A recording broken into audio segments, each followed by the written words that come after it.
திராவிடர் கழகம் சார்பில் தாலி அறுக்கும் நிகழ்ச்சி ஏப்ரல் மாதம் 14ஆம் தேதி பெரியார் திடலில் நடத்தப்படும் என்று திராவிடர் கழக தலைவர் வீரமணி ஏற்கனவே அறிவித்திருந்தார். இதை கண்டிக்கும் வகையில் இன்று இந்திய மக்கள் கல்வி முன்னேற்ற கழகம் சார்பில் சேப்பாக்கம் விருந்தினர் மாளிகை அருகே கண்டன ஆர்ப்பாட்டம் நடைபெற்றது. இந்த நிகழ்ச்சியில் வீரமணிக்கு எதிராக கண்டன கோஷம் எழுப்பினார்கள்.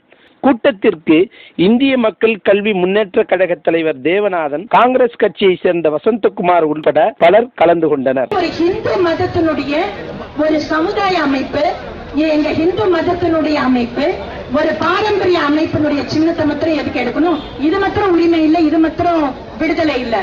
ஆடை போட்டுக்கிறது கூட தான் ஒரு கட்டுப்பாடு. முதல்ல திராவிட கழகத்துல இருக்கிறவங்க ஆடையை கழட்டி போடட்டும், அதுக்கப்புறம் இந்து மதத்தை சார்ந்த பெண்களுடைய தாலியை எடுக்கிறதுக்கு அவங்க பேசலாம். இவர் தாலியை அகற்றுற அன்னைக்கு எத்தனை பெரியார் சிலை இருக்கோ அத்தனை பெரியார் சிலைக்கும் திருநீரை பூசுங்கோ, நாமத்தை போடுங்க, கையில ஜால்ரா அடிங்கோ, பஜனை பண்ற மாதிரி. ஸ்ரீரங்க கோவில் வாசல்ல ஐயோ பாவன உட்கார்ந்து இருக்கிற பெரியாருக்கு நல்ல திருமணம் இட்டு பூடலை போட்டு கையில ஜால்ராவை கொடுங்கோ. பெண்கள் தாலியை அறுப்பேன் என்று கோஷம் கொண்டு கொண்டிருக்கிறார். அரசாங்கம் வேடிக்கை பார்க்கிறது. அரசாங்கம் தாலிக்கு தங்கம் தருகிறது.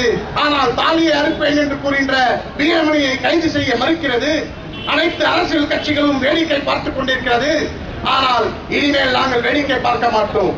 வீரமணிக்கு தெரிந்த மொழி. வீரமணி ஒரு பேட்டியை கூறுகிறார். அந்த பேட்டியாளர் கேட்கிறார், நீங்கள் மதங்களை திட்டுகிறீர்கள், பரவாயில்லை, சிவபெருமானை திட்டுகிறீர்கள், விஷ்ணுவை திட்டுகிறீர்கள், ஆனால் வேற்று மதங்களை பற்றி நீங்கள் பேசுவதில்லை என்றவுடன் எனக்கு என்ன சண்டை மூட்டுகிறீர்களா என்று கேட்கிறார். அப்படி என்றால் அவர் சண்டைக்கு மட்டுமே பயப்படுகின்றார்.